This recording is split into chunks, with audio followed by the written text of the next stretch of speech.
"Come here, Kokushibo." And soon enough, there he was. Due to a skilled female demon, Kokushibo had been directly summoned into the Infinity Fortress. With just 3 twangs of her instrument, he found himself sitting inside of the Grand Fortress. The deadly affected technique was playing a part of him, having a conversation he'd preferred not to have, even if he knew it was necessary. His senses picked up on a large presence in front of him. It was undoubtedly his master. He was standing only a little away from him, his dark locks locking firmly with the sides of his pale face.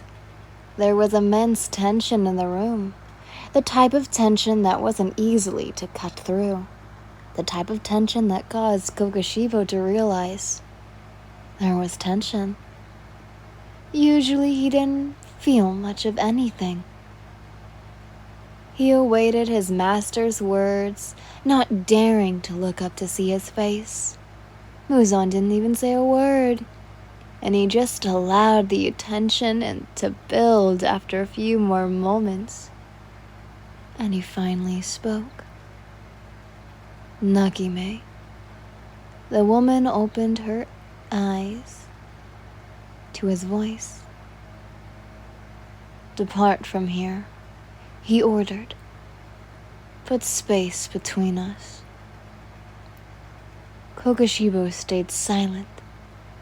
Nakime struck her chords accordingly, and in an instant, she was no longer visible to the eye.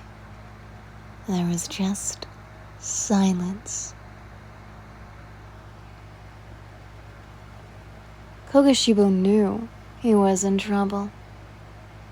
"Look up at me," Muzan's voice commanded coldly. Kokushibo raised his head at the order, his eyes taking in the visual of his master at once. Muzan was in his usual attire, wearing a neat suit vest with not a wrinkle in sight.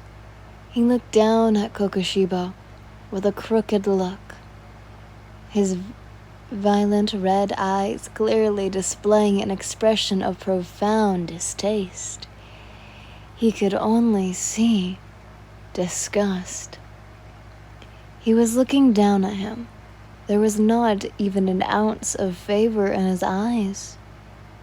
Kokushibo had never received such a look from his master before. He couldn't deny it. It was unpleasing. "You've disappointed me." Kokushibo hated those words to his very core. He heard those words and felt something, the likes of which he couldn't describe. He hated the fact he had to hear them. He hated feeling incompetent. He disliked having insignificant to his master. He disliked the fact he was even here. "Have I been too soft to you?" The demon lord spoke calmly. "Should I be harder on you?" Kokushibo didn't respond. It wasn't the type of question I was meant to have an answer. "To think you'd have it in you to fall in love with a human." A fit of anger, slight anger, began to consume Muzan. A reviled, disgusting, inferior human girl. His veins began to protrude from his skin as he continued speaking, his anger growing second by the second. "Do you favor her over me? Has the little she's done for you erased all the opportunities I've given you? his veins submerged? Or do you think that this would somehow work out? That it would be possible for a demon and a human to be together?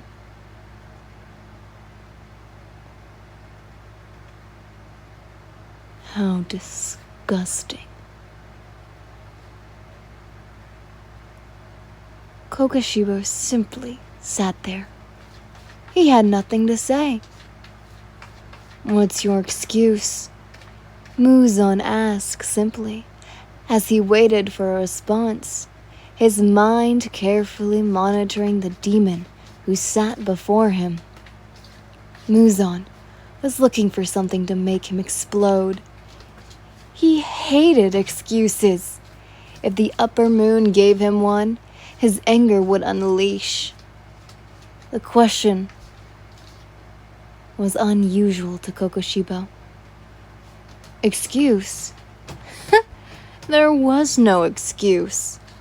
All that had occurred between the two of you had no coincidence.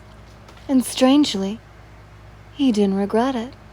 Rather, he wished there was a way he could satisfy the demon lord and keep you by his side at the same time. I have no excuses, he responded. Where is your loyalty? The answer to that question remained clear to him. My loyalty remains to you.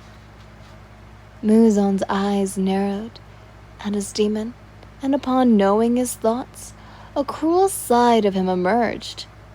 He wanted to keep both? How naive. If there was one thing Muzan didn't want, it was just that. There was no place for that human pet. She had no real value. She was of no use to him. And the way he saw it, she was only a hindrance. Muzan's mind raced at the endless possibilities before he settled on a thought. He desired to break the upper moon. He wanted him to wallow in sorrow. He wanted to ensure something like this would never happen again. There was no better way to do so than to make him go back on his word. He had said they would be together, but he was going to make him erase that assumption. You're going to prove your loyalty, Muzan announced coldly. You're going to go back there right now. And I want you to slit her throat. Is that understood? If you fail to do so, I will show up and do it myself. I will torture her till death. The amount of pressure Kokushibo felt in his chest was unbearable. It hurt. His exterior was cold, but on the inside, he broke over and over. He didn't know how to react. He didn't know what to say. There was just panic, pure panic. It left him feeling hollow on the inside. His cold heart grew, his emotions memorizing frozen over. All the memories he spent with you became covered with ice. The aching love he had for you being forced into separation. He didn't want Muzan to hurt you. He also didn't want himself to hurt you, but he knew which option was better. He hated for you to suffer. But sadly, Muzan wanted a reply. Your answer? Understood, he said. I'll dispose of her. Muzan still sensed hesitation in the demon. It didn't matter, though. He had no other option. Muzan was satisfied with the despair his demon moon was under. Kokushibo decided he would never again spare a human on a whim. He would complete his mission and not allow himself to be distracted. The whole situation should have never happened, and he would make sure it would never happen again. Feelings were futile, but even still, there was a deep aching sorrow in him, and he would never be able to rid himself of it. It would stain him for decades to come. You're dismissed.